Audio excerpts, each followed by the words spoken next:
힘들게 하고요. 좀 마음을 좀 무겁게 하는 것이 사실입니다. 그리스도인 그러면 참 영광된 이름이고 참 존귀한 이름인데 이 그리스도인이란 말 속에 붙은 수식어가 참 붙을 게 없어서 이런 게 붙었습니다. 비참한 그리스도인. 사실 이것이 우리의 이름이 결코 되면 안 된다는 사실을 우리가 이 서론의 수업 우리 마음에 담고 갔으면 좋겠습니다. 이건 설교 제목인데 결단코 우리의 삶에 이런 이름이 붙으면 안 됩니다. 비참한 그리스도인, 이런 이름이 붙으면 안 됩니다.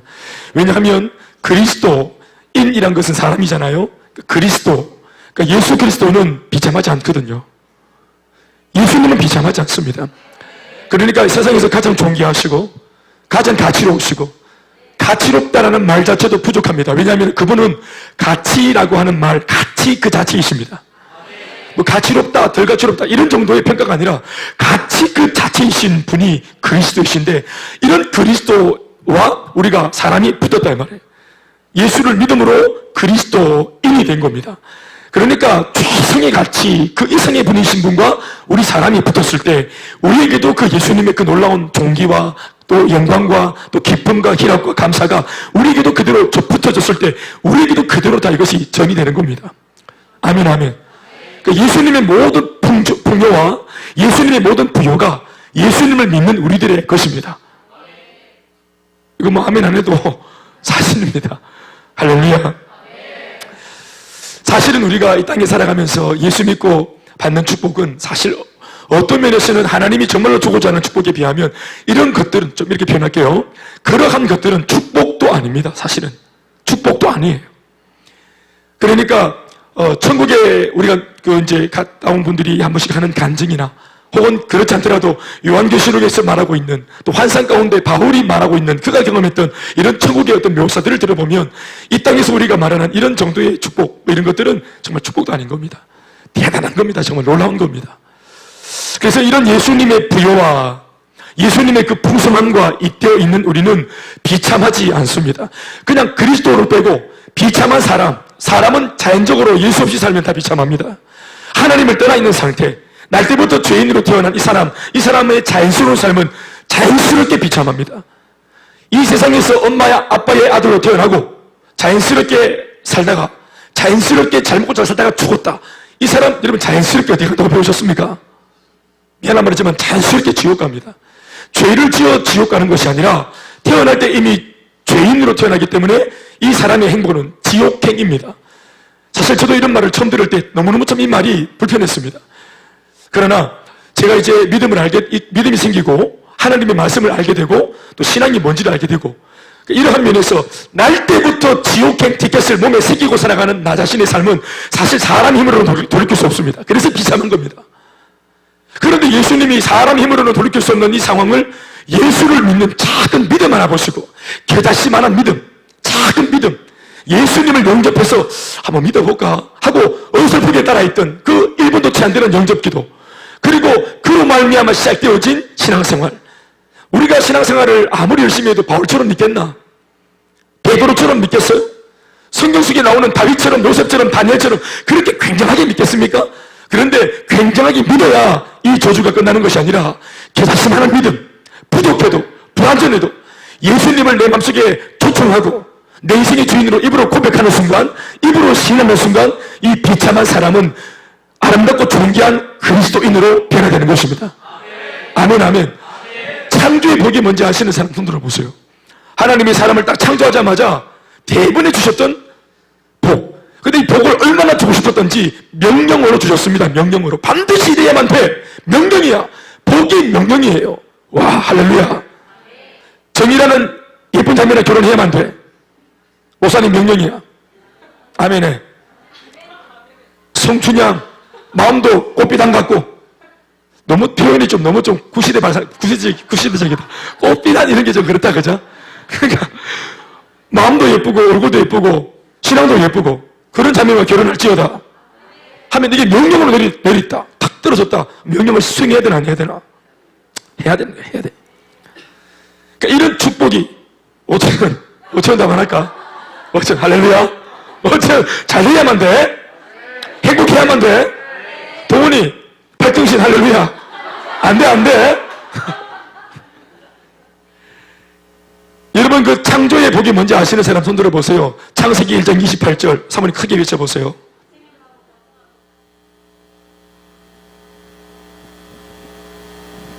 아멘. 그러게 내 마누라지. 자, 따라합시다. 생육하라, 번성하라, 충만하라, 다스리라, 정복하라.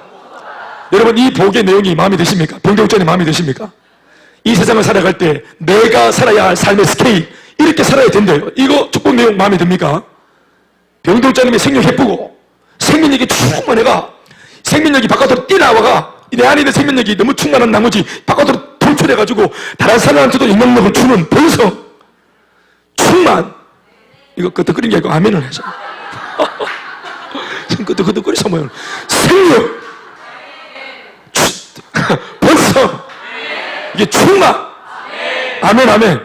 심지어는 세상을 내가 내 삶으로 다스리고 정복하고 아멘 아멘. 그 속에는 물질도 정복하고 목소리 커졌네. 물질도 정복하고 이 땅의 모든 문제들을 우리가 장악해서 어둠들은 다 몰아낼 수 있는 일체의 비결을 가진 사람. 아멘이십니까? 와 대단한 거 아닙니까? 근데 이게 명령으로 주어졌습니다. 명령으로 반드시 행복해야만 되는 거예요. 하나님의 우리를 향한 의지입니다. 얼마나 우리를 향한 주님의 기대와 비전이 큽니까? 그런데 이런 창조의 복을 우리 인생 뭘 잘해서 받은 게 아니라 존재한다는 것만으로도 그냥 이 땅에 우리를 진짜 맞아주신 복입니다, 이게. 그런데 이것을 우리가 뱀의 꼬임에 넘어가서 죄를 짓고 타락하는 바람에 이 창조의 복을 고스란히 그대로 다 우리가 쏟았습니다. 그래서 이때까지 삶은 예수 없는 삶은 하나님 없는 삶은 생명 자체 내 삶 속에 생명력 하나도 근사하지 못하는 그래서 우리가 혼자 살아도 늘 죽겠다. 책임질 사람도 없으면서 혼자 살면서 늘 죽겠다. 눈 깔지 말고 날 보세요. 수정이 네 얘기를 하는 거 아니야. 그래? 할렐루야. 남편이 있나? 내가 애가 있나? 혼자 사는데도 이게 눌리고 생육이 안 되고 번성이 안 되고 충만도 못하고 늘 세상에 지배당하고 정복당하고 눌리가 살고 낑낑거리 이렇게 산다 이 말이에요. 이게 하나님이 없는 이전에 우리의 삶이었거든요. 근데 문제는 예수님을 믿으면 이것이 회복되는 겁니다. 예수님을 영접하면 다른 복이 아니라 창조의 이 원천적인 복, 궁극의 복이 우리 안에 그대로 다 돌아옵니다. 그래서 우리가 이 땅을 살아갈 때 성령이 예수를 제대로만 믿어도 생육, 일단 내 속에 생명력이 충만해져. 예수가 생명이기 때문에 예수님이 딱 들어오면 생동감이 돕니다. 예수 생명이 꺼져 있는 불씨를 살려버립니다. 살아나는 거예요. 사랑이 왜 안 되냐면은 우리가 과거에 죽어 있었기 때문에 사랑이라는 게 안 되는 거예요. 용서가 안 되고 인내가 안 돼. 이건 안 되는 거예요. 우리가 죽어 있기 때문에. 그러니까 예수 없이는 이런 것들이 안 돼요. 그러니까 사랑 없어, 온유 없어, 인내 없어. 이건 아예 없는 겁니다. 그런데 예수님을 딱 영접하는 순간 이게 예수님이 약속하신 모든 풍요와 심지어 예수님의 성품과 그분의 인격이 우리 속에 그대로 다시 이것이 작용을 합니다. 작동을 합니다. 공장이 돌아가는 거예요. 예, 강재야, 할렐루야. 이따가 내가 구호를 어떻게 이거 외쳐야 되는데 어떻게 하면 좋을까 생각. 날 봐라, 날. 날. 그거는 이제 설교 쫙 끝나고 뒤에 하는 거니까. 우리 아이들은 뭘 하나 맡으면은 정신을 못 차려서 이걸 날 봐라, 강재야. 동공이 막 흔들리고 그러지 말고 날 봐라. 그래. 팔등신 생각하지 마라. 동훈아, 날 똑바로 봐라. 그래서 어디까지 했나? 예? 생명. 생명력이 살아나잖아요. 그래서 이게 생육함이 되는 겁니다. 내 속에 생명이 돌아오면서. 아멘, 아멘. 그리고 이제 이것이 내 개인이 살아나니까 이것을 가정에다가 퍼뜨리고 싶고, 그래서 가정 전체가 번성하게 되어지고, 가문으로 번지게 되고, 그래서 가문이 충만해지고, 심지어는 담장을 뛰어넘어서 이웃에까지, 내 친구들에게까지 이것들이 막 전파되어집니다. 그래서 정복과 다스림이란 말은 뭐냐면 우리가 복음을 딱 전하면 우리가 이 사람을 복음으로 좀 표현이 강하지만 실제로는 그렇습니다. 내가 예수님을 딱 전하면 이 사람이 예수를 딱 믿잖아요? 그럼 내가 방금 예수님을 전함으로써 이 사람을 뭐 한 겁니까? 정복하고 장악해서 하나님의 백성이 되도록 만들어준 겁니다. 그러니까 이러한 장악과 이러한 정복이라면 아주 기분 좋고 유쾌한 정복과 장악이죠. 아멘, 아멘.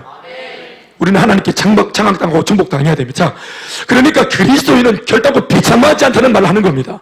예수 믿고 그리스도인이 되면 창조의 복이 회복되어지는, 아멘, 아멘. 원천의 복이 회복되어지는, 이런 놀라운 사람이니까. 그런데 이러한 사람을 놓고 비참한 그리스도인이 웬 말입니까? 그런데 이게 가능할까? 가능합니다. 이게 가능하면 안 되는데 이게 가능하다는 거예요.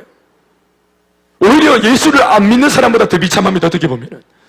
예수를 안 믿는 것은 그냥 자연 발생적으로 비참한데 진짜 아름답고 귀한 것들을 손에 잡고 진짜 놀라운 가능성 속에 들어왔고 축복의 주인공이 다시 되어졌고 모든 것이 회복되었음에도 불구하고 이걸 누리고 이걸 참을 살면 되는데 이것을 못 누려가지고 축복과 응답을 못 누려가지고 다시 이 삶이 그리스도인에 대한 이름은 이마에 붙였는데 비참하게 또다시 생명력을 잃어버리고 또 뒷골목에서 섬기고 또 죄와 정욕 가운데 뒹굴고 마귀 밥이 되고 마귀 조롱거리가 된다는 것은 이건 아주 큰 일인 거죠. 심지어 그리스도인인데 비참해지면 나만 힘든 것이 아니라 내가 믿고 있는 예수님의 그 어떤 아름다운 존귀함, 기독교의 영광, 교회의 영광, 그리고 신앙의 품격, 이 모든 것들이 다 훼손되는 겁니다. 예수님 말씀이 너희가 서로 사랑하면 예수 믿지 않는 사람들이 볼 때 이로써 너희가 내 제자인 줄 알리라 이렇게 했는데 반대로 말해보세요. 너희들이 서로 사랑 못하고 예수 믿으면서도 제자라고 말하면서도 너희들이 훈련을 받았다 하면서도 은혜를 받았다 하면서도 서로 위하지 못하고 용서하지 못하고 그냥 그렇게 개차반처럼 살면 예수 믿지 않는 사람들이 너희의 그 행실을 보고 하나님의 살아계심을 혹은 너희들이 하나님의 제자인 것을 이걸 인정하겠습니까? 사람들이 마음속으로 암묵적으로 결단합니다. 와, 예수와 믿기 정말 잘했다. 예수 믿는 사람들이 전혀 영적으로 매력적이지 않는 거예요. 닮고 싶지 않고 네가 믿는 예수, 네가 다니는 교회 전혀 가고 싶지 않고 이러한 삶을 미안한 말이지만 주님은 여전히 온전하신 분인데 그분을 믿고 있는 내가 이렇게 이 이야기를 아주 비극적으로 써내려갈 수 있는 겁니다. 그러니까 사람들이 어차피 주님은 못 보니까 영이신 분이니까 예수 믿는 나를 딱 보면서 야 진짜 니 예수 믿고도 비참하다. 아주 골병드는 신앙생활을 하는구나. 마지못해 교회 나오고 억지로 그냥 막 여기 앉아서 그냥 또 꾸역꾸역 시간을 때워야 되고 안 가면 찝찝하고 가자니 또 귀찮고 이러한 어떤 불만족 속에서 삐딱거리고 아주 그냥 고통스럽고 불편한 신앙생활을 한다는 것 자체가 이게 비참한 그리스도인입니다. 여러분 우리는 복음을 받은 사람이죠. 복음을 가진 사람은 복음을 누려야 합니다. 제가 아마 훈련 때도 말씀을 드렸지만 그리스도인들이 복음을 누리는 것은 한 4가지로 정리가 됩니다. 첫 번째는 복음을 전하는 겁니다. 복음을 전하는 것을 누리는 겁니다. 두 번째는 기도하면 살아계신 주님이 우리에게 뭐 하시고? 응답하십니다. 기도하고 응답받고 누리고 사는 것이 이게 뭡니까? 이게 복음을 누리는 겁니다. 세 번째는 하나님의 백성들로서 주일날 나와가지고 혹시 또 다른 예배에 나와서 예배를 드리면 예배를 드릴 때마다 주님 내 예배를 받으시고 내게 그때마다 족족 그에 필요한 그에 상응하는 은혜를 주시는 거, 예배를 드리고 은혜를 받고 살아가는 거. 아멘 아멘. 이것이 복음을 누리는 겁니다. 그리고 주님의 몸된 교회에 많은 공동체 식구들과의 이 소그룹이나 교회 공동체가 마련해놓은 이 많은 만남들이나 이 많은 양육도 마찬가지 이러한 공동체를 누리는 거, 세가족 모임에 가는 거, 우리 친구들끼리 모이는 거. 아멘 아멘. 우리 지난주에 이월드 갔다 오셨어요? 웬일 갔다 왔니? 공동체를 누리는 이월드 같이 가는 거, 같이 막 파도 타기 하면 오 하면서 같이 바이킹도 와 하는 거예요. 공동체 같이 공동체가 마련한 모든 것들을 누리는 거, 함께 누리는 거, 이것이 복음을 누리는 것입니다. 그런데 예배를 드려도 은혜를 못 받고 견디니까 예배를, 기도도 껍데기로 하니까 흉내만 내니까 기도 응답도 없고, 그리고 복음을 전한다는 것은 아예 상상도 못하고 공동체 아예 못 누리고 이러니까 예수를 믿으면서도 이게 비참한 거예요. 이거 정말 힘든 겁니다. 이걸 제가 나름대로 이름 붙인 게 골병드는 신앙생활이라는, 신앙생활 골병드는 거예요. 완전히 비참한 그리스도인. 그런데 오늘 본문에 이 비참한 그리스도인들이 나타났습니다. 여러분 오늘 본문 말씀 6장 1절부터 2절까지 한번 쭉 읽어보시겠어요? 제가 그만할 때까지 읽어보시겠습니까? 이거 이스라엘 백성들의 삶의 내용입니다. 그런데 여러분 유념해서 들으십시오. 이 말씀은 사사기 6장의 말씀이고요. 사사기라고 하는 이 말씀은 그 앞에 무엇에 잇대어서 진행되는 말씀입니까? 순서상 볼 때 요 앞에 뭐가 있었어요? 요 앞에 사사기 5장이 있었겠지. 사사기 5장 앞에는 뭐가 있습니까? 4장. 그 앞에는 얼마 안 걸리죠? 요 짧은 세월 그 바로 전에 뭐가 있었을까요? 말씀이 여호수아. 우리 오늘 공교롭게도 아침에 읽었던 말씀의 묵상 그겁니다. 여호수아가 요원을 딱 하고 그분 돌아가셨어요. 그분이 돌아가신 이후에 그분 돌아가시기 전에 뭘 서로 같이 단돌이 했습니까? 뭘 요구했고 백성들은 뭘 여호수아 앞에서 결단했습니까? 세 가지 아시죠? 이거 까먹으면 인간이 아니다. 아침에 했는데 첫 번째 뭐 하라? 기억하라. 현수 뭐라고 첫 번째? 응? 첫 번째 뭐라고? 손가락 파라고? 다시 다 같이 첫 번째 뭐라고요? 기억하라. 두 번째는 뭐라고요? 결단하라. 야, 지혜야. 두 번째는 뭐라고? 결단하라. 알겠지? 세 번째는 뭐하라? 실행하라. 행동 말고 실행하라. 팔등신의 충격이 크네. 자, 한번 더 하시죠. 기억하라. 결단하라. 또 실행하라. 여러분 이렇게 말했을 때 분명히 백성들이 한다 했어요? 안 한다 했어요? 한다 했더니 여호수아가 진짜 못 믿어가지고 안 될걸? 너네들 그렇게 못 살걸? 내 지금 너희들하고 언약을 체결할 텐데 언약 체결하면 이제 빼도부터 못 하는 거야. 그런데 또다시 한번 생각해봐. 너희들 이거 되겠어? 니들이 되겠어? 이랬더니 그들이 뭐라 말했습니까? 다 들으셨죠? 우리가 결코 그렇게 하지 아니하겠나이다 이러면서 절대로 우리가 지키겠다고. 우리와 우리 집과 우리 다음 세대는 하나님만 믿겠다고 결단했어요? 안 했어요? 했죠. 했습니다. 집안에 있는 우상도 버리겠다고, 여호수아를 통해서 주시는 하나님의 사명을 감당하고 살겠다고 결단을 했습니다. 그리고 여호수아는 그거 믿고 눈을 감고 하늘나라 가셨어요. 그리고 난 뒤에 이제 우리가 말씀을 딱 펼쳐서 오늘 보는 게 사사기입니다. 여러분 원래 이 사사기가 나오면 안 됩니다. 제가 볼 때는 여호수아를 통해서 말씀을 통해서 마지막 결단을 했고 삶을 바꾸겠다고 말했고 지금부터라도 늦었지만 하나님만을 믿어서 살겠다고 그렇게 결단을 했던 그들 아닙니까? 그리고 리더가 내 눈앞에서 눈을 감고 죽었어요. 유언이에요. 그런데 그 유언에 대해서 약속을 해놓고 바로 다음에 해주는 말씀이 사사기입니까? 사사기는 뭐냐면은 여러분 영적인 암흑기입니다. 영적인 암흑기. 이 사사기의 의미를 한 구절이 딱 정리하고 있습니다. 사사기 제일 마지막 절 21장 25절 한번 띄워보시겠습니까? 이게 사사기의 전입니다. 시작. 그때라는 것은 사사기 때 이런 뜻입니다. 시작. 그때에 이스라엘의 왕이 없으므로 사람이 각기 자기의 소견에 옳은 대로 행하였더라. 이게 사사기의 영적인 분위기입니다. 여호수아가 딱 죽고 이스라엘의 리더가 없이 이끌어주는 지도자가 없으니까 그들이 단번에 있던 것이 뭐냐 하면 사람 모두가 다 각기 저마다 자신의 소견에 옳은 대로 나름대로의 야망대로 나름대로의 야심대로 나름대로의 인생 계획대로 하나님도 없고 말씀도 없고 지 좋은 대로 모두가 지 소견에 옳은 대로 행했더라. 그러니까 이게 마치 저 캄보디아나 베트남에는 제가 가본 적 없습니다. 캄보디아나 베트남 가보신 분 계십니까? 캄보디아나 베트남에 여러분 이게 도로가 돼 있고 자동차가 다니는데 자동차에 질서가 잘 돼 있습니까? 교통질서가 잘 돼 있습니까?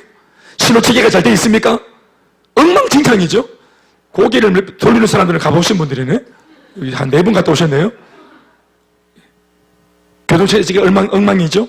자신의 소견에 옳은 대로 운전하는 겁니다. 그러니까 어떻게 됩니까? 내 소견에 전부 다 한 사람이 옳으면 틀린 사람이 있어야 되는데 모두가 옳은 거야. 모두가 내 삶이 옳다고 말하는 거예요. 우리 저 노래에도 있잖아요. 모두가 자기가 옳단 말을 하고 꿈이란 이런 거라 말하지만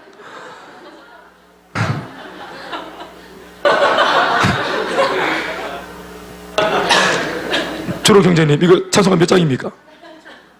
잘 모르겠어요. 모두가 옳은 대로 행하는데 모두의 옳음이 함께 질서 없이 묶일 때는 이게 무질서가 되는 겁니다. 자기에게 옳다고 아무리 그게 죄는 아니라도 내 생각이 옳은 대로 행하는 것 자체가 이게 무질서입니다. 왜냐하면 저마다 옳은 대로 행하기 때문에 그렇습니다. 다른 게 불신정이고 다른 게 무질서가 아니라 바로 내 생각대로 옳게 행하는 거, 이게 인본주의적인 신앙이다. 신앙이란 이름 앞에 인본주의가 붙으면 신앙이 아니고 이거는 변절된 겁니다.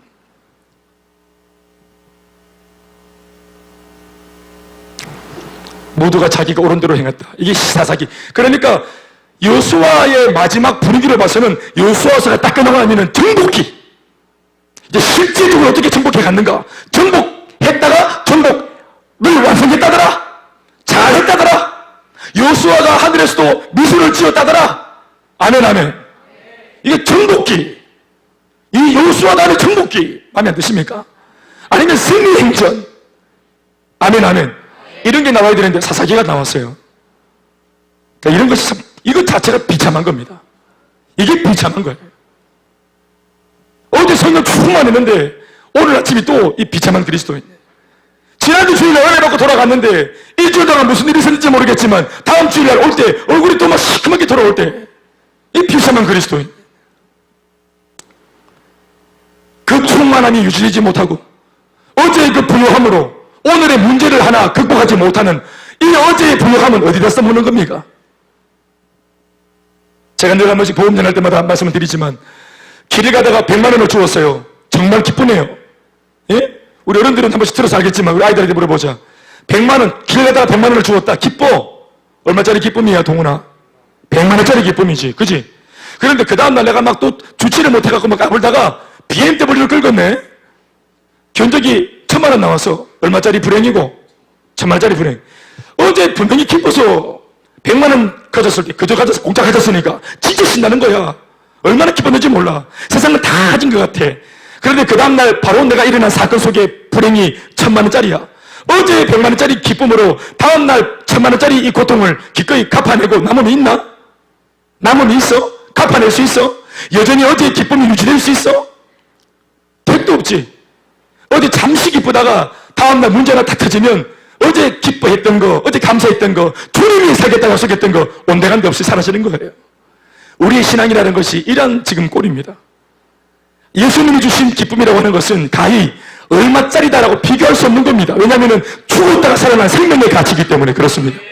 사랑하는 여러분, 세월호에 300명 아이들이 빠져 죽었습니다. 어려움을 당했습니다. 고통을 당했죠. 그 유가족들이나 부모님들은 아마 평생 자신들이 죽을 때까지 그 아픔을 씻지 못할 겁니다. 만약 예를 들자면 그 거의 죽은 것으로 사망한 것으로 봐지는 아이들 중에 예를 들어서 한 아이가 살아 돌아왔습니다. 정말 다 죽은 줄 알았는데 한 아이가 살아 돌아왔습니다. 알고 보니까 해류에 실려가지고 중국에 떠내려가서 중국에서 다시 입국해서 보니까 살아왔어요. 이렇게 살아왔습니다. 이런 부모가 장사도 다 치렀고 장례 다 치렀고 무덤도 만들었어. 그런데 아이가 살아서 쩌벌쩌벌 들어와서 펑펑 울면서 엄마 하고 들어와요. 그 생모소리 내 평생 다시 못 들을 줄 알았는데 그 생모소리를 들었어 엄마가. 여러분 그 엄마 아버지가 이 아이를 얼마나 기뻐하며 맞이하겠습니까? 죽었다는 것과 살았다는 것은 이런 차이입니다. 엄마 아버지가 얼마나 기쁘겠습니까? 살아왔습니다. 그런데 이렇게 살아 돌아온 아이를 껴안고 네 성적은 어떻게 됐노 지난달에? 그때 그 모의고사 성적을 언제 들어오노? 이런 말 하겠어요? 대답 좀 하십시오. 최고로 중요한 것이 뭐라는 증거입니까? 생명입니다. 생명. 성적 아닙니다. 아멘입니까? 근데 니 저 엄마 찬짝에 내왔던 2만원 내 500 안 나? 홈책 안 나? 그거 어떻게 했노? 니밖에 혐의가 없는데 그런 말 합니까? 돈 문제 안 되면 돈보다 더 중요한 게 뭡니까? 생명 문제입니다. 생명 문제. 죽었다가 살아난 것은 살아오면은 모든 것이 용서되는 겁니다. 생명이 이만큼 중요한 거예요. 그런 생명을 우리는 지금 가지고 있잖아. 예수 믿고 생명을 얻었지 않습니까? 그런데 우리 이스라엘 백성들이 이런 은혜를 입고서도 생명을 얻는 은혜를 입고서도 사람이 잊을 게 따로 있지 기억하라 세 가지 중에서 첫 번째 아니에요. 기억을 못하는 겁니다. 기억을. 6장 말씀 읽어보시겠습니까? 이스라엘 자손이 또 여호와의 목전에 악을 행하였으므로 또라는 말을 기억하세요. 5장에서도 여호와의 목전이란 말은 얼굴 앞에 하나님의 이 눈동자 앞에서 버젓이 알고도 죄를 지은 겁니다. 이스라엘 자손이 또 여호와의 목전에 악을 행하였으므로 5장 안 봐도 그만입니다. 안 봐도 5장에도 이들은 여호와의 목전에 또 악을 행했을 겁니다. 4장, 3장, 2장 볼 것도 없습니다. 사사기가 1장으로 여는 순간부터 그들은 하나님을 잊기로 결정을 했습니다. 하나님의 사명과 말씀과 그 은혜를 잊기로 결정을 한 겁니다. 그리고 자신의 소견에 옳은 대로 살기로 결정을 한 겁니다. 여호수아가 떠나는 순간부터 예배드리고 축도 마치고 나가는 순간부터 오늘 우리의 딜레마는 여기 있습니다. 과연 오늘 교회 안에 있는 은혜가 산지 지송되어서 과연 우리 집까지 운반이 가능할까? 내일은 고사하고 월요일은 고사하고 과연 이 은혜를 가지고 우리 집 오늘 잠자는 침실까지라도 제대로 가져갈 수 있을까? 길 가다가 또 옆에 뭐 하나 들어가 빵빵거리 싸면서 아줌마 밥이 났어요 집에서 이 말 들으면 또 빡 돌아가 은혜 바로 쏟고 집에 갔는데 또 남편하고 또 말 섞다가 또 막 핫소리 들으면 또 은혜 쏟고 또 남편들 또 막 또 짜치고 그러면 막 끌고 그러면 또 은혜 쏟고 우리 주변에 여러분들이 은혜 받도록 은혜를 보관하도록 은혜를 유지하도록 도와주는 것은 아무것도 없습니다. 오히려 공격하는 것들만 산재해 있습니다. 그러니 중간중간 흘릴 것을 이 흘릴 요량을 감안하고 은혜를 받을 때 여기서 받아갈 때 이빨 받아가는 게 아니고 차고 넘쳐서 철철철 넘치는 은혜를 받아가야 합니다. 도중에 흘릴 것을 감안하고 아멘 아멘 넘치는 은혜 아멘 아멘 공동체가 우리와 함께 있다는 사실을 이 공동체에 대한 믿음을 가지고 아멘이십니까? 내가 혼자가 아니라는 사실. 그러니까 주일날 같이 끈적해야 돼요. 끈적해야 돼요.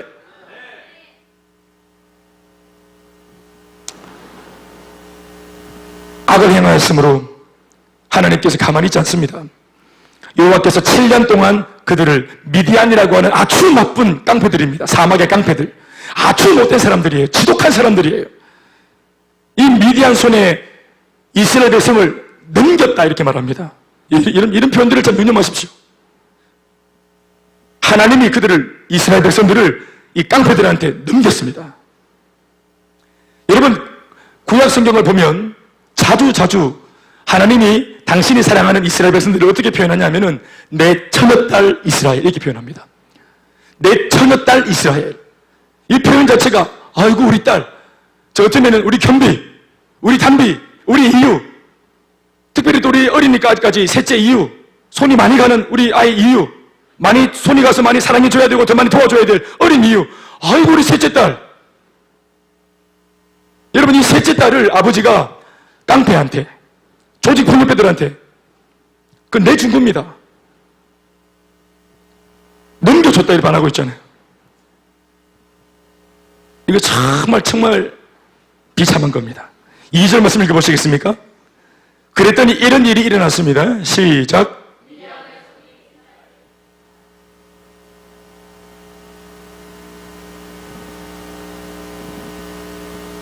하나님을 등지고자 맘먹고 하나님이 주시는 축복 말고 내가 만들어가는 축복이 나는 더 좋을 것 같다. 인생은 내가 아이가 내가 만들어서 더 풍요롭게 나 더 재미있게 교회 다니면서 막 이렇게 막 기도하고 이런 것만 너무 질린다. 맨날 울고 맨날 죄 회개하라 하고 인생 좀 재미있게 신나게 살아보자. 그렇게 말하면서 하나님을 보기 좋게 등진 거 아니겠어요? 그러면 차라리 잘 살든지. 우리 여자분들 나를 떠난 그놈 차라리 날 버리고 가면은 잘 살든지. 내보다 못난 거 만나가지고 지지하게 있으면 연락 안 받습니까? 한 번씩 밴드 들어가서 이렇게 보고 하면은. 예? 밴드 아니에요? 카카오 스토리? 누가 하나 생겼다는 거야. 날 버리고 가더니 보니까 얼굴도 째보고 눈도 껌보고 눈썹도 짝짝이고 내보다 못하고만은 이걸만 이게 더 열받는 거래. 날 버리고 간 놈 이 눈이 있나 없나 싶고 이게 막 진짜 열받고 내가 어디서 어떤 일이 막 이런 게 화가 나 갑자기 막. 하나님을 떠나서 정말 잘 살겠다고 하나님까지 저버렸고 은혜까지 저버렸으면 잘 살던지. 그런데 어떻게 됐습니까? 집이 어디입니까? 집이 지금 하나님 떠나고 어디 삽니까? 웅덩이, 굴, 산성. 그 동네는 어디입니까? 산에서. 이스라엘 자손이 미디안으로 말미암아 산에서 잘한다. 산에서 웅덩이와 굴과 산성을 자기들을 위하여 만들었으며 이게 얼마나 비참하냐 이 말이에요. 사람이 살아가는 기본적인 기습입니다. 집을 짓고 그리고 이제 아이를 낳고 그리고 지내는 거예요. 홈 스위트 홈이에요. 바깥에 아무리 힘든 일이 있어도 돌아갈 집이 있는 사람이 행복한 거거든요. 밖에서 아무리 날 모르는 사람들이 그냥 나의 어떤 그런 실력적인 것, 능력적인 것을 통해서 나를 재단하고 평가하고 함부로 할지라도 우리 집에만 가면은 이런 것들을 묻지도 않고 따지지도 않고 그냥 모든 것을 받아주는 우리 가족들이 있는 그 집, 홈 스위트 홈. 배가 좀 나와도 괜찮고 하루 종일 배를 이렇게 넣고 숨도 잘 못 쉬고 살았다가 허리띠 풀어도 괜찮고 딱 내는 딱 꺼내도 괜찮고 배를 까지지 쥐도 뭘 아는 사람 없고 사각 팬티 사리마대 돌려 입어도 뭘 아는 사람이 없는 긴장과 견제가 전혀 필요 없는 모든 것이 허용되는 집, 홈 스위트 홈. 아멘 아멘. 근데 이 집이 기본이에요. 기본. 집은 기본이거든요. 근데 집이 뭐 크고 작고 떠나가요. 집이 분위기가 좋은 가풍, 따뜻한 분위기. 아멘 아멘. 우리가 원하는 거 아닙니까? 그런데 이 집이 보세요. 산에서 이엄동 설안에 쫓겨나가지고 벌벌 떨면서 죽을까 싶어가지고 여호와의 백성들인 말이에요. 그들은 여러분 분명히 여호수아 때만 해도 승리자 아닙니까? 강하다는 정복한 정복자들 아닙니까? 정복자들이에요. 이게 그 다음 세대가 아니고 당대 사람들이에요. 물론 뭐 그 다음 세대도 같이 섞여 있습니다만은 이거 여러분 오래된 이야기가 아닙니다. 여호수아의 그 멋진 그 어떤 승리의 어떤 그런 그 감동이 아직까지도 머물러 있는 회자되고 있는. 그런데 이게 뭐예요? 출애굽하고 홍해를 가르고 광야 40년을 생존에 살아남았고 요단강을 마른 땅으로 만들어서 쩌벅쩌벅 기적같이 걸어서 들어오고 견고한 철옹성 여리고성을 뺑글뺑글 돌면서 소리 질렀더니 무너뜨리는 역사도 경험했고 아이성을 넘고 기본 조속들을 또 통합하고 가나안 애굽 족속들의 왕들의 머리를 치고 그 땅을 장악했던 승리자의 모습, 그 깊음 어디 갔습니까? 왜 하나님께서 주신 은혜, 그 고유의 은혜를 다 팔아먹고 이런 비려먹을 삶을 사는가? 웅덩이, 굴, 하나님의 백성이 왜 그렇게 비참한 삶을 자처하는가? 은혜를 떠나면 이게 이렇게 되는 거예요. 은혜를 떠나면 바로 무너지는 거예요. 이거 오래 걸리지도 않아요. 변화되고 회복되고 살아나는 것은 제법 시간이 걸립니다. 오히려 좋은 쪽으로 가는 것은 시간이 걸립니다. 그러나 좋지 못한 쪽으로 무너지는 것은 삽시간에 일어나는 겁니다. 여러분 우리가 가전제품 중에서 음식물을 빠르게 이게 썩게 만들고 부패하게 만드는 그것을 위해서 만든 가전제품이 있습니까? 반대로 썩고 부패한 것들을 잘 유지하고 생명력을 유지하고 신선감을 유지하기 위해서 만들어 놓은 가전제품은 있지요. 김치 냉장고, 우리 집에 쓰는 냉장고들 그런 게 아닙니까? 여러분 무슨 말입니까? 썩고 변질되는 것은 힘이 필요 없어요. 그건 자연스럽게 두면 자연스럽게 썩어가는 거예요. 부패하는 거예요. 변질되는 거예요. 이것은 자연의 원리고 원칙입니다. 그러니까 내가 변질되지 않고 부패하지 않고 떠내려가지 않기 위해서는 뭐가 필요한 겁니까? 힘과 에너지가 필요한 겁니다. 용을 써야 합니다. 애를 써야 합니다. 힘을 써야 합니다. 에너지가 필요합니다. 그래야 신선도를 유지할 수 있고 뛰어넘을 수 있는 것입니다. 이걸 놓으면 정체라는 게 없어요. 우리는 신앙적으로 뭐 정체되었다. 나 신앙이 좀 멈추어 있다. 멈춘다는 말은 우리끼리 하는 말이고 실제로 영적 세계에서 현실을 들여다보면 신앙은 멈추는 순간 멈춘다고 생각하지만 떠내려가는 겁니다. 아내랑 데이트할 때 데이트 장소로 절대로 가서는 안 되는 곳을 제가 한번 간 적이 있습니다. 동촌유원지. 거기 옛날 그 아날로그 보트가 있습니다. 우리 그걸 타뜨렸습니다. 그 절대로 남녀간에 타면 안 됩니다. 경험을 하게 됐습니다. 그때 제가 전도사님이고, 이제, 물론 제가 다른 교회 이제 옮기고, 전도사님과 이제 여청년이 만난 겁니다. 그때는 또 예대를 했으니까, 지원자매님, 이러면서, 네, 전도사님, 이렇게. 코소리 내면서 이렇게 하고, 저 콧구멍을 좀 파줘야 되겠다 생각을 하고 있어요. 같이 앉아가지고. 그래, 뭐 제가 막 팔뚝 힘주고 또 와이셔츠 입고, 그때 또 이렇게 기지 바지 입고, 탁. 파란색, 지금도 기억납니다. 파란색 와이셔츠. 그래, 탁. 팔뚝 근육 쫙 나오면서 막 집사람이 앉아가지고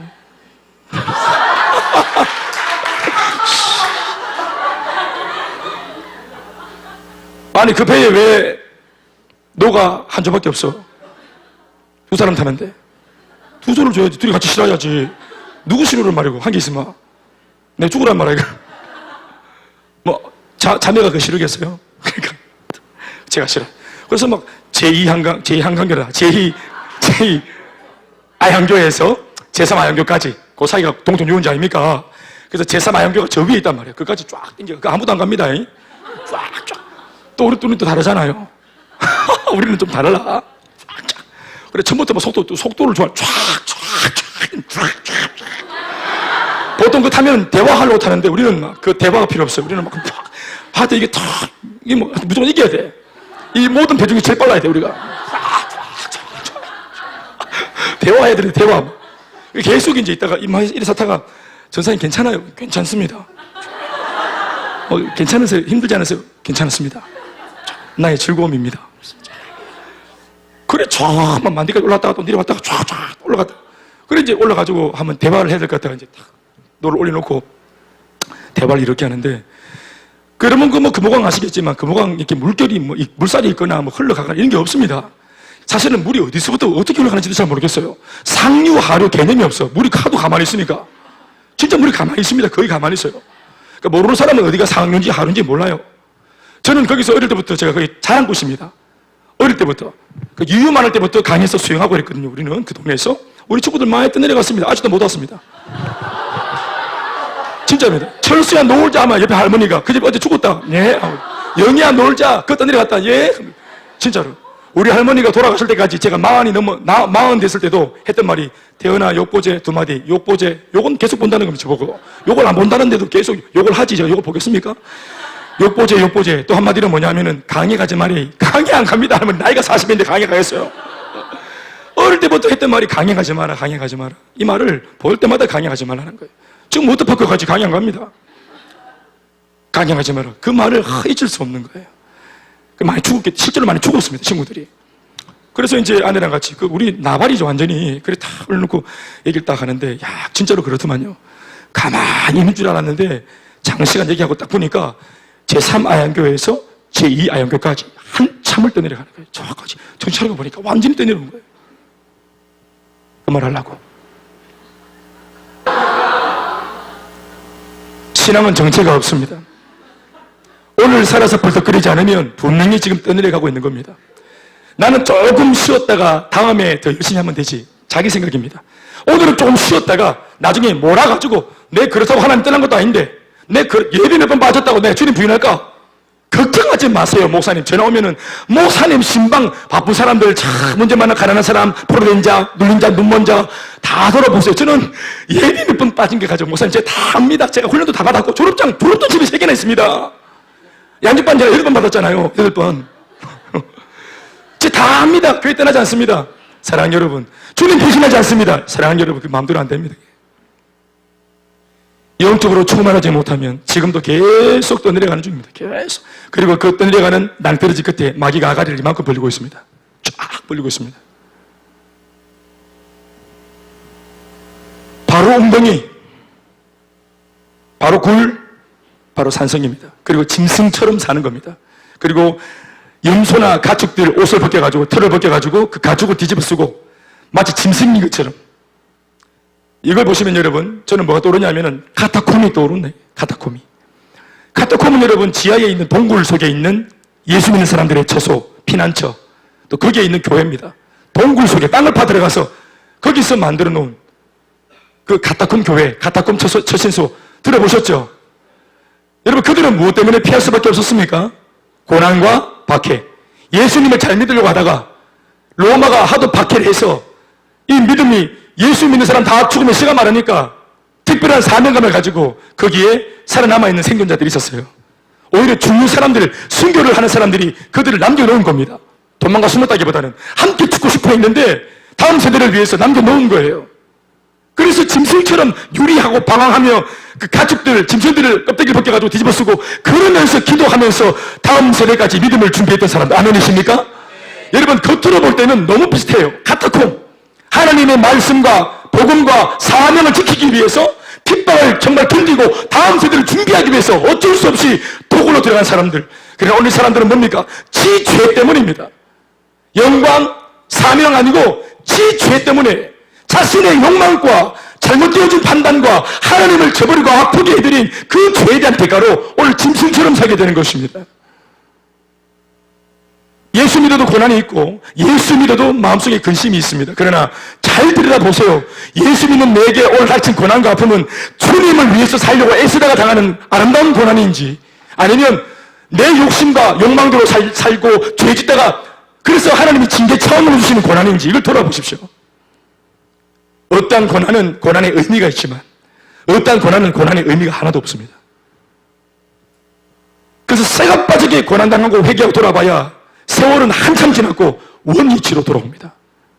그래봐야 원위치로 돌아온다 이 말이에요. 그러나 하나님 곁으로 더 가까이 가기 위해서, 하나님께 쓰임받기 위해서, 더 고상하고 가치로운 삶을 살기 위해서 이 시대의 풍조를 따라갈 수 없기 때문에 기꺼이 거룩한 마음으로 세상의 유혹을 거절하고 그래서 받는 핍박들, 이런 것들은 고난 이후에 유익이 큽니다. 인생은 뭘 해도 피곤하고 뭘 해도 압박이 있고 뭘 해도 마음이 어려움이 있습니다. 그러나 중요한 것은 무엇 하다가 피곤했나, 무엇 하려고 하다가 인생이 그렇게 곤비해졌나. 우리 한 60 넘어가면 이제 머리도 하얗게 쓸 거고, 저는 오늘 이번 주 머리 까맣게 염색을 했습니다. 오늘 사실 제가 이 시간에 아름답게 살다가 멋지게 살다가 주님 나라 위에 기도하고 또 주님 주시는 거룩한 고민을 통해서 고민하다가 머리가 하얗게 센 사람들의 그 백발은 멸류관이다. 아멘 아멘. 제가 이 말을 하려고 했는데 제가 반칙을 해서 미안합니다. 저 사실 흰머리니까 부끄럽지 않았지만 하여튼 지금 염색을 해버렸습니다. 부끄럽지 않은 백발, 나름대로 주님 주신 은혜를 가지고 아이들 열심히 키우고 정직하게 살고, 그리고 어머니가 돌아가셨을 때, 아버지가 먼저 돌아가셨을 때 아들로서 마땅히 감내해야 될 고통, 아픔, 절규하고 울고, 직장생활 하면서 어떻게 하든지 건강하게 반칙하지 않고 내가 땀 흘릴 만큼 정직하게 버는 돈으로 가정을 잘 만들어가겠다고 애쓰면서 일하다가 생긴 그런 주름살과 하얗게 센 백발, 아름답고 존귀하고 귀하고 떳떳한 백발이요 주름인 줄로 믿습니다.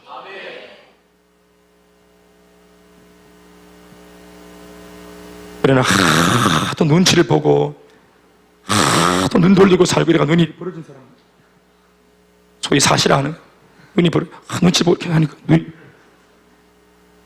하도 잔머리 쓰니까 머리가 그 때문에 새고 씌어버리고 악은 빠져버리고 부끄러운 거예요. 부끄러운 거예요. 제가 어떤 분을 만났는데 몸에 있는 문신을 부끄러워합디다. 나이 많은 할아버지 목욕탕에서 만났는데, 아 할아버지 왕년에 한 칸 하셨네. 아이고 부끄러웠어요. 할아버지가 이게 막 해골 막 필승 착하게 살자는 게 있으니까 이게 젊을 때는 막 이렇게 막 하지만 나이 든 할아버지가 착하게 살자 얼마나 사실라고? 인지 살아도 착하게 얼마나 살겠어요? 착하게 살자고 이렇게 하고 치지지가 있고 그러면 그것도 아예 손자랑 같이 왔어. 아, 할아버지 이거 뭐야? 해골 바가지가 뭐야? 그런 게 있어요. 부끄러운 겁니다. 부끄러운 거예요. 우리 집사람 동기 친구 중에서 온몸에 이 상반신 문신하는 친구가 있었습니다. 조직에 몸을 담은 친구가. 동성로파의 친구 아시죠? 집사람 여보, 당신 동기 남자친구, 남자아이? 남자친구. 그 친구가 그런데 정말 막 온몸을 아버지랑 같이 다 두드려 맞았습니다. 조직에서 계속 나오라 그래가지고 불러내니까 안 가려고 마음먹었는데 자기가 한때 재미로 들어갔던 그 조직 못 나오는 거예요. 안 보내줘. 그래서 은혜를 받고 난 뒤에 이걸 이제 청산하려고 마무리쳤는데 안 돼. 조직이 찾아오는 거예요. 그래서 나가가지고 진짜 진탕 맞았습니다. 맞았는데 내가 들은 말로 형도 나가서 맞았고 아빠도 나가서 같이 맞았어요. 온 식구가 다 두드려 맞았어요. 그 진탕 자기 때문에 온 식구가 다 두드려 맞고 그럼 만신창이가 돼가지고 아버지가 다시는 아들아 가지 마라 이래가지고 안 가게 된 거예요.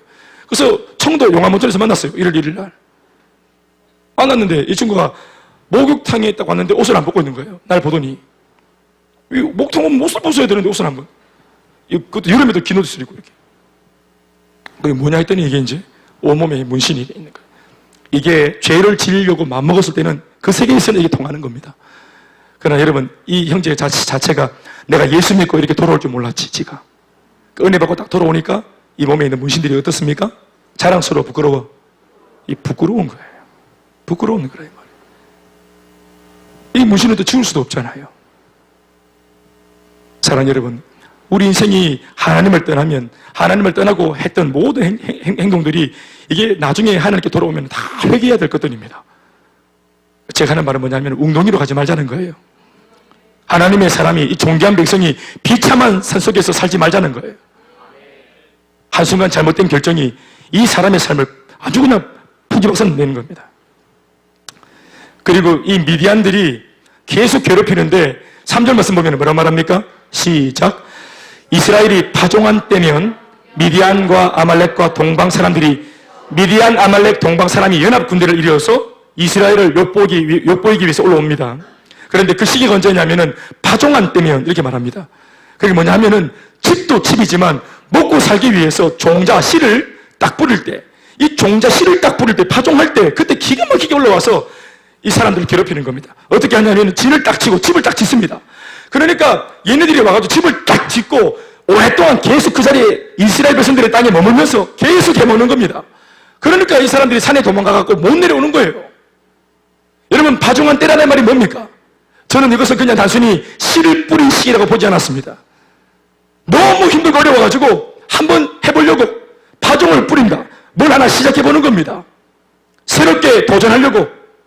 물론 하나님께로 나아지 안 돌아갔지만 다 뺏기고 다 탈취당했지만 그래도 감춰놓은 종자가 있어가지고 그 종자를 다 쓸 때까지는 또 도전해보고 또 뿌려보고 또 시작해보고 또 시도해보고 하나님께 돌아가지 않고 이 종자가 있으니까 파종할 수 있으니까 계속 버텨보는 겁니다. 그런데 희한하게 하나님이 이거 하시는 거예요. 그들이 무언가를 시도하지 못하도록, 하나님을 떠난 상태에서 무언가를 도전하지 못하도록, 하나님을 떠난 상태에서 사업하는 것도, 친구와 같이 동업해가지고 사업을 또 시작해본 것도, 새롭게 시작하는 공부도, 연애도, 미안하다. 이게 안 되는 거예요. 재수, 삼수 계속 가는데 안 돼. 몇 년을 괴롭혔냐? 7년을 괴롭혔어요. 그 말은 뭡니까? 파종을 얼마 했단 말이야? 7년 동안 씨를 뿌렸단 말이야. 7년 동안이나. 파종을 뭘 시작하려고 그러면 와가지고 다 쓸어가 버린 거예요.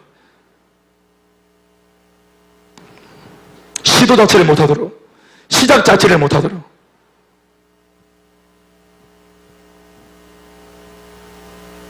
사절 말씀 다 같이 읽어볼까요? 시작. 진을 치고 가사에 이르도록 토지 소산을 멸하여 이스라엘 가운데 무엇을 거둬간다? 먹을 것을 남겨두지 아니하며 양이나 소나 나귀도 남기지 아니하리니 이는 시작. 이는 그들의 짐승과 장막을 가지고 올라와 메뚜기 떼같이 많이 들어오니, 메뚜기 떼같이 많이 들어오니, 왜 메뚜기라 표현했습니까? 다 먹어치우는 겁니다. 하나님이 미디안을 통해서 아주 못된 그들이 못된 짓을 하도록 허용을 했는데, 이 미디안 깡패들은 어떤 거냐? 예를 들어서 아말렉 이런 사람들은 머리 가죽을 벗깁니다.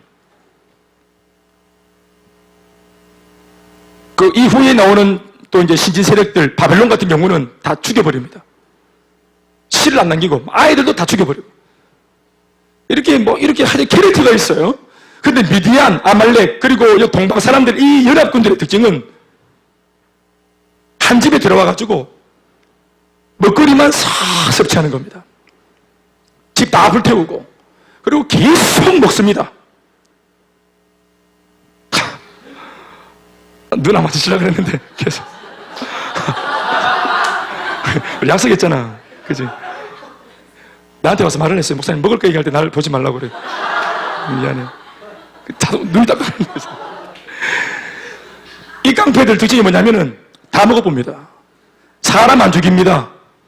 이스라엘이 하는 말이 뭐냐면은 차라리 죽여라. 와가지고 먹을 것만 싹 가가마. 숭이라는 쌀 한 톨도 안 남기고 싹 다 메뚜기처럼 떼글지에 와가지고 몇 날 며칠 진치고 앉아가지고 싹 다 먹어버려. 싹 다 먹어버려. 완전히 다 먹어버려. 와, 싹 먹고, 그리고 한 사람도 다치게 하거나 아프게 안 하고 그냥 잘 있다 간다 하고 싹 빠져나가는 거예요. 요거를 7년 동안 파도처럼 쓰나미처럼 왔다 갔다 하면 완전 미치는 거예요. 완전히. 그래서 미디안을 특별히 하나님께서 들어가지고 그게 보낸 겁니다. 그랬더니 이스라엘이 이렇게 반응합니다. 잘 보시고요. 6절 말씀 다 같이 읽어보실까요? 시작.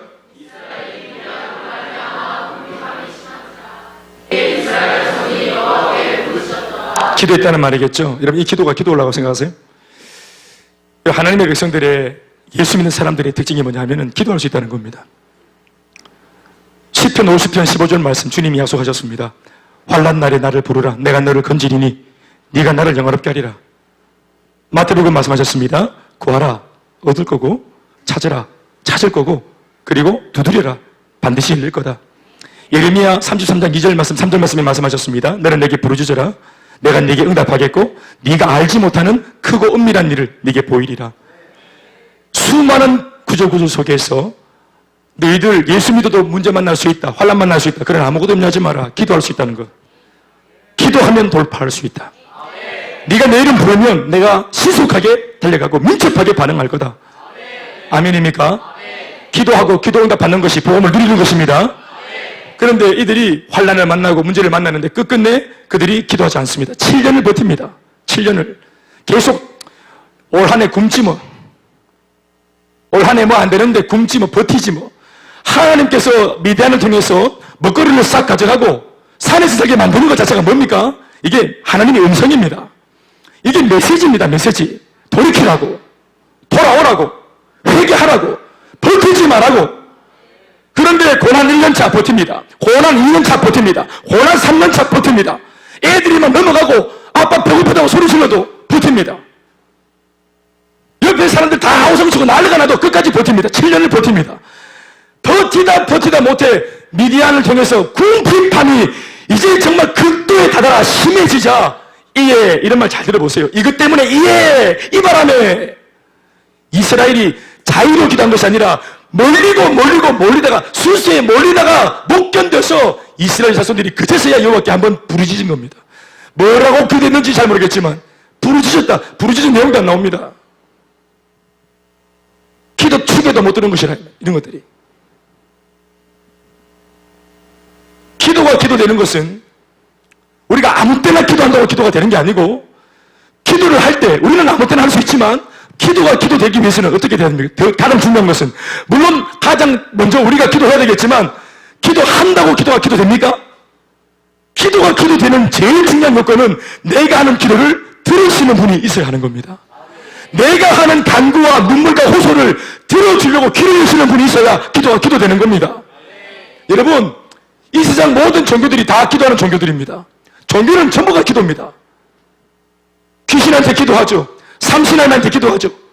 옥황상제한테 기도하죠. 부처님께 기도하고 아야신께 기도하고 공자한테 기도하고 조상신께 기도하고 모든 그 종교 행위는 이게 샤머니즘이든 고등 종교든 모든 종교적인 내용에 뭐가 들어있습니까? 행위가? 기도입니다. 기도. 그런데 그들이 모두가 다 기도하지만 기도 응답합니까? 그들의 신이 기도 응답합니까? 왜 응답 못합니까? 존재하지 않는 신인들입니다. 허상입니다. 아멘 하십시다. 하나님이 살아계시고 하나님만이 존재하시고 예수님만이 부활하셔서 우리의 기도를 기꺼이 들어주겠다고 기도해도 좋다고 말씀하신 분이십니다. 아멘 아멘. 그런데 그분에게 이렇게 기도하지 않는, 그러니까 자기들이 7년 동안 수세에 밀려가지고 참다 못해 주의 아버지요 이게 뭡니까 아버지 한 건데, 내가 볼 때는 여러분 이게 기도가 아닌 까닭은 하나님께서 과연 이걸 기도라고 인정을 하시겠냐 이 말입니다. 근데 오늘 이 말씀에는 제법 기도 응답 같은 흔적이 나옵니다. 그래서 하나님께서 응답을 하긴 하십니다. 근데 이 응답의 내용이, 이 응답의 모양이 조금 우리가 생각하는 것과 달라요. 문둥병자가 와서 문둥병 낫게 해달라고 했을 때 예수님의 응답은 뭐였습니까? 문둥병을 뭐 해주는 거였어요? 그냥 이해해 주는 거였습니까? 문둥병자 코 떨어져 붙네. 바람이 수수 들어가네. 힘들겠다. 숨 쉬는데 힘들지. 이런 겁니까? 예수님의 그 치유와 응답은 내담자의 상담을 들어주는 거 이해해 주는 겁니까? 이해해 주는 상담법입니까? 상담요법입니까? 아닙니다. 그 문제 자체의 근원을 없애버리는 겁니다. 내가 원하노니 깨끗함을 받을지어다 하니까 문둥병의 근원이 사라진 겁니다. 이 응답이죠? 응답은 문제를 완전히 제거하는 겁니다. 보통 패턴이 이렇습니다. 근데 오늘 하나님께서 이렇게 응답하십니다. 아마 이들이 진짜 응답을 손에 거머쥐기에는 다소 뭔가 아직까지 멀었다 생각하셔서 응답 받도록 하나님이 준비를 시키려고 응답을 주시는데, 이 응답은 이렇게 다가왔습니다. 7절 말씀부터 우리 8절까지 읽어보시겠습니다. 시작. 여호와께서 이스라엘 자손에게 한 선지자를 보내시니. 자, 따라합시다.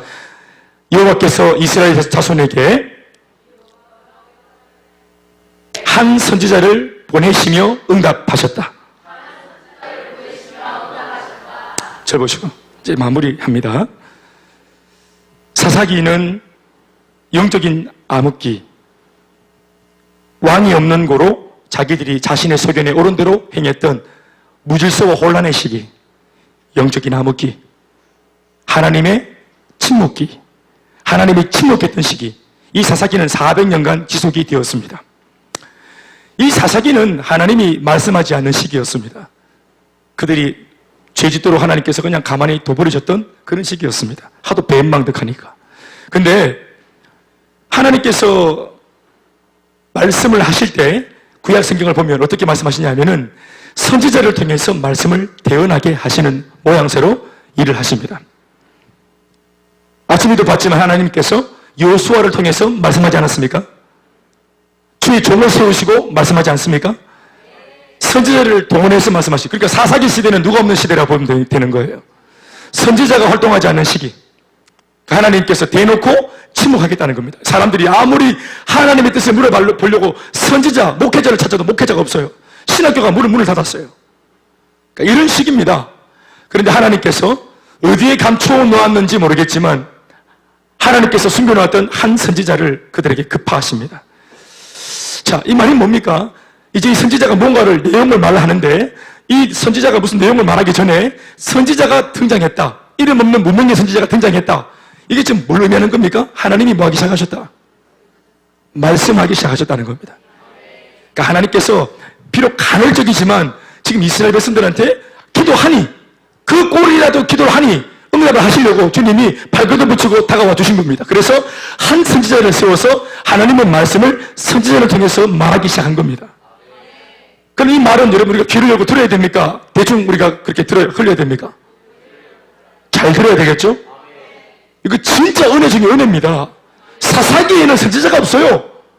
그런데 하나님께서 어디서 왔는지 이름 모르는 선지자가 급파되어서 와서 말하기 시작합니다. 하나님의 말씀입니다. 선지자는 두 가지를 말하기 시작합니다. 여러분, 이것이 구약시대 전체에 흐르는 맥입니다. 이스라엘 백성들이 항상 죄를 범하고 타락하면 하나님은 항상 선지자를 통해서 두 가지를 말씀하십니다. 한 가지는 출애굽에 대한 이야기, 또 한 가지는 가나안 땅 정복에 대한 이야기, 하나님께서 베풀어 주신 은혜에 대한 이야기. 하나는 출애굽, 그건 뭘 의미합니까? 구원. 가나안 땅을 장악한 건 뭘 말합니까? 사명입니다. 아멘, 아멘. 이 두 가지를 항상 언급하십니다. 구원과 사명. 구원과 사명. 근데 너는 쉽게 말하면 구원도 잊었고 하나님께 쓰임받을 수 있는 좋은 기회, 사명도 잊었다. 그러니 구원과 사명에서 멀어진 네가 하나님의 보호와 긍휼을 입을 까닭이 어디에 있는가? 이 선지자의 말을 읽어보면 이제 마무리가 됩니다. 8절부터 다 같이 읽어보시겠습니다. 시작.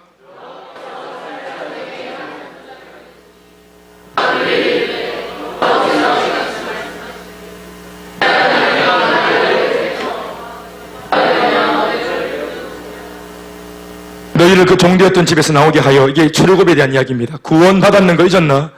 너희들 이 사실을 왜 잊어먹노? 10절 말씀 시작. 미안합니다. 9절 말씀 시작. 애굽 사람의 손과 너희를 학대하는 모든 자의 손에서 너희를 건져내고 그들을 너희 앞에서 쫓아내고 그 땅을 너희에게 주었습니다. 이게 무슨 얘기입니까?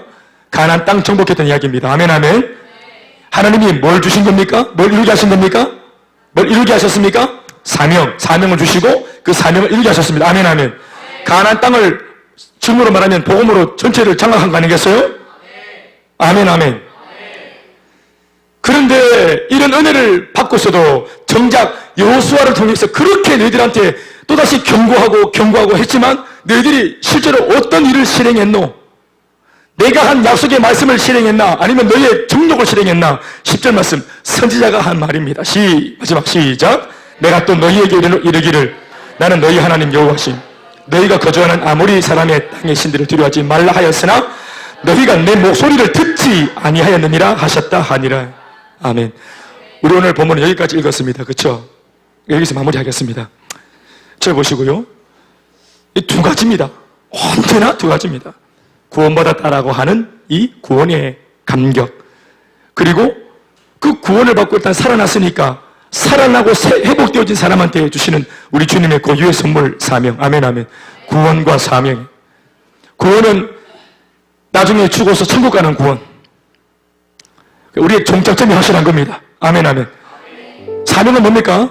우리가 예수 믿고 당장 죽었습니까? 죽습니까? 예수 영접하고 구원받고 당장 죽어버립니까? 천국 가버립니까? 아니고 구원받고 난 뒤에 삶이 있죠. 구원 애프터. 그쵸? 예수 영접하고 구원을 받았지만 그 뒤로 여전히 가정생활, 직장생활, 학교생활 다 우리가 삶을 살아야 되잖아요. 그런데 이 땅을 살아갈 때 구원받은 백성들은 이제 천국 갈 때만 기다리면서 하늘만 바라보고 그냥 이렇게 뜬구름 잡듯이 사는 게 아니고 이 삶도 열심히 살아야 되는 겁니다. 구원을 받았기 때문에 종착점이 확실하기 때문에 더욱더 거칠 것이 없이 열심히 살 수 있는 겁니다. 아멘입니까? 그러니까 예수를 믿고 구원을 이미 받은 사람은 이 땅을 살아갈 때 사명으로 사는 거거든요. 저는 이렇게 평가합니다. 왜 오늘 이 여호와의 백성들, 하나님의 백성들이 그 가나안 땅 정복을 이루었음에도 불구하고 왜 이런 죄를 범하고 또 주님의 은혜에서부터 이렇게 멀어져 있을까? 이 사명이 완수됐다는 것이 이게 결코 행복한 거 아닙니다. 비전은 모름지기 이루어지는 게 아닙니다. 이상한 말이죠. 비전은 이루어지는 게 아니다. 꿈은 이루어지는 게 아니에요. 그러니까 꿈이 안 이루어지려면 어떻게 해야 됩니까? 애초부터 이룰 수 없는 꿈을 우리가 붙들어야 합니다. 그게 꿈다운 겁니다. 2000년만 세계 비전, 우리 교회의 비전입니다. 우리 평신도들 가운데 양육훈련을 통해서 2000명의 선교사를 세우는 것, 2만 명의 셀리들을 세우는 것, 2000명을 위해서 2000의 선교사를 위해서 우리는 이미 9까지 왔습니다. 9호까지 파송했습니다. 2만 명의 셀리들을 세우자는 이 목표 아래 우리는 17까지 왔습니다. 17명의 셀리들을 세웠습니다. 2천도 2만도 결국은 허물어나게 보이지만 1로부터 시작하는 겁니다. 8년 전 1로 시작해서 그리고 지금 꾸역꾸역 선교사 9명, 셀리더 11명, 17명 세웠습니다. 이 말은 뭡니까? 우리 교회의 비전은 9호가 아니라 할 것처럼 달려가는 우리의 사명입니다. 우리는 이 일을 할 것입니다. 앞으로 분명히 할 것입니다. 자, 그러면 여러분 이것이 계속 달려가면 그러면 2천하고 2만이 다 이루어진다 어떡합니까? 이 다 이루어진다 어떡할까 하면 좋을까요? 그럼 다시 또 뭐 20만 2천만 이렇게 해야 됩니까? 이건 우리끼리 하는 얘기인데요. 우리끼리 하면 다 했지 뭐. 2천이만 이 비전이 여러분 우리 생애에 이루어지겠습니까? 이경민 집사님 본인 생애에 2천이만의 비전이 이루어진 걸 눈으로 보겠습니까? 천국 가기 전에 남편한테 물어봐야지. 남편 집사님 2천이만 세계 비전이 전도국장으로서 볼 때 이게 이루어지겠습니까? 우리 생애에? 대답 안 해도 됩니다. 네. 이게 안 이루어집니다. 전 세계 복음화가 이루어질 것 같습니까? 그런데 예수님은 이것을 감당하라고 말씀하십니다. 잘 보십시오. 베드로가 모든 민족으로 제자 삼을 수 있다고 이 말씀을 듣고 진짜 모든 민족을 제자 삼으려고 생명을 확 걸어서 달려갔습니다. 순교했습니다. 자, 베드로 살아생전에 세계 복음화 지금 우리 시대에도 아직까지 안 되고 있지. 중동 지역 빡셉니다. 북한 선교 정말 빡셉니다. 전 세계가 복음화되는 거 정말 만만하지 않습니다. 그런데 지금 유럽에 여러분 유럽에 보시면 알겠지만 지금 뭐 교회가 다 문 닫았습니다. 유럽 교회 다 문 닫아 박물관 됐습니다. 미국 교회 점점점 박물관 되고 있습니다. 한국 교회도 그 뒤를 따라가고 있습니다. 우리는 그래도 제법 좋은 분위기, 신앙적인 좋은 분위기에 있으니까 세상 전 세계의 영적 판도를 모르고 있습니다. 모든 나라, 대부분 나라에 복음의 불씨는 거의 다 꺼졌거나 꺼지고 있습니다. 그런데 지금 한국 교회만 마지막 이 횃불을 안 끄트리려고 제법 그래도 몸부림을 치고 있는 나라 중에 한 나라입니다. 아멘, 아멘. 여러분들이 이런 나라에 태어나서 이런 나라에서 예수 믿고 있기 때문에 지금 세상에 있는 영적 기류를 못 읽고 있어요. 그리고 제법 이렇게 기도 좀 하려고 하는 이런 교회를 만나는 바람에 지금 이 바깥에 많은 교회들이 얼마나 많이 지금도 문을 닫고 있는지, 얼마나 많은 목사님들이 패배주의에 빠져서 목회를 떠나고 있는지 여러분들 모르세요. 저는 잘 알고 있습니다. 우리 세계이기 때문에. 비참한 일이 얼마나 많은지 모릅니다. 비참한 그리스도인, 비참한 기독교, 예수님만 보고 다 비참합니다. 지금 비참한 교회, 비참한 목회자, 선교사님들 비참한 선교사님. 다 그런 건 아니지만 저처럼 나이가 차오르고 부목사님으로 있다가 담임 목사님으로 갈 곳이 없어서 어쩔 수 없어서 떠밀려가지고 선교사로 나가는 분들도 제법 많습니다. 기독교 역사 가운데 어느 한 시절도 선교사로 파송받는 분들이 이러한 모양새로 나간 적은 없습니다. 그런데 나를 받아주는 필드가 없어서 울며 겨자 먹기로 파송되어지는, 물론 그 가운데서도 주님 역사하시면 또 역사 일어나겠지만 모양새 자체가 말입니다. 모든 게 비참해지고 있습니다. 근데 이 까닭이 뭐냐 하면 제가 볼 때는 두 가지 양극단인데, 비전에 대한 너무 지나친 성과주의, 이게 반드시 이루어져야만 된다고 하는 이런 어떤 지나친 어떤 이런 자기의, 또 반대는 너무 긴장감이 없는 태도. 어차피 저거 안 된다, 저거 말도 안 된다, 우리가 뭐 한다고 되나, 전도도 안 하고 순종도 안 하고 하나님 뭐 다 알아서 하시겠지 이러고 그냥 자빠져 있는 꼬라지. 양극단이 오늘 이런 어려움을 만들었다고 저는 그렇게 보고 있습니다. 여러분 제가 하는 말 이해가 됩니까? 아, 그렇군요. 마무리할 테니까 잘 좀 따라 고개 들고 보시기 바랍니다. 자, 베드로 죽기까지 세계 복음화를 이루기 위해서 달려갔는데 대답하십시오. 이루어졌습니까? 그 당시에? 아니죠? 그럼 베드로 헛살았겠네? 베드로 잘 살았어요? 못 살았어요? 잘 살았어. 뭐 덕분에? 비전 덕분에. 비전이야 안 이루어졌지만 자기 생애에 숨들어줄 때까지 주님 주신 이 비전이 이루어질 것처럼 지구지순한 마음으로 순전히 믿고 순박하게 믿고 그것이 이루어질 것처럼 기대하면서 그냥 한 발 한 발 하루하루를 열심히 살고 달려가는 그 사람의 인생은 하나님의 애물에 꽉 찬 인생이었습니다.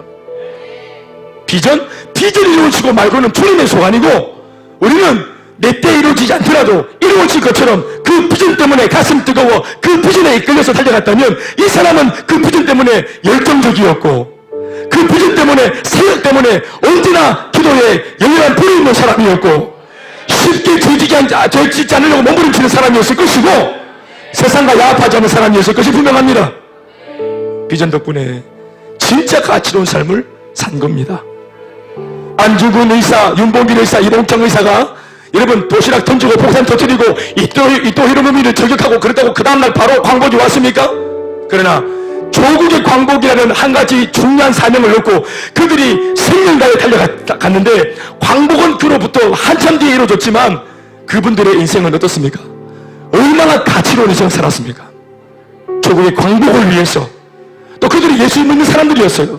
하나님의 뜻을 이루기 위해서 어떤 면에서는 순교, 어떤 면에서는 순국했던 그 피어오르다가 타버린 그들의 인생이 90년, 100년 오랫동안 가늘고 찌르고 길게 살면서 많은 사람들한테 지탄받고 왜 사나 저 늙으니 이런 욕이나 얻어먹고 자기 야망을 위해서 얍삽하게 늙어서 기력 떨어질 때까지도 거짓말하고 속이고 빙장치고 이렇게 산 인생보다 더 꽉 찬 인생이라고 보지 않습니까? 무엇 때문입니까?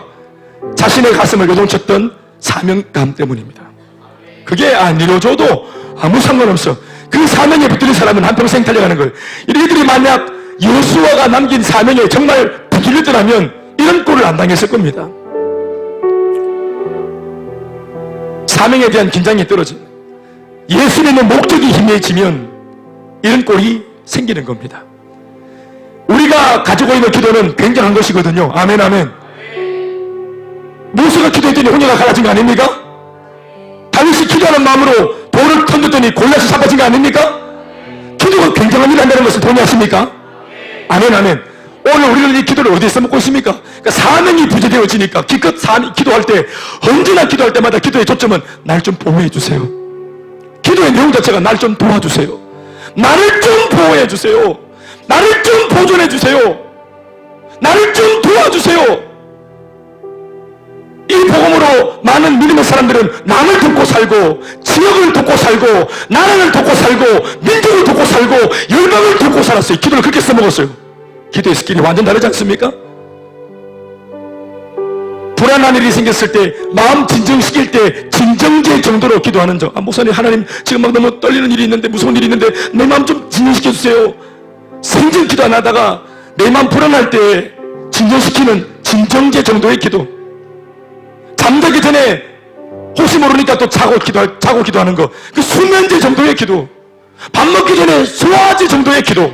그것 말고 우리가 자발적으로 하나님 앞에 내 거 구하는 것 말고 하나님이 기뻐하시는 주님의 나라와 의를 위해서 사명감을 가지고 하나님 이 나라가 회복될 수 있도록 도와달라고, 믿음자들에게 복음이 충만할 수 있도록 도와주시옵시고, 조국 통일이 복음 안에서 일어날 수 있도록 도와주시옵시고, 정치인들에게 은혜를 주시옵시고, 이 나라의 언나라 문화가 빠져나갈 수 있도록 도와주시고, 우리 청소년과 청년들의 이 악한 문화들이 회복될 수 있도록 도와주시고, 우리가 정말 이렇게 여호수아처럼 포부를 가지고 나라를 위해서 이 예수님, 이 기독교, 이 은혜, 이 복음을 기도를 써먹은 적이 있는가 하는 것을 오늘 제가 도전하고 싶은 것입니다.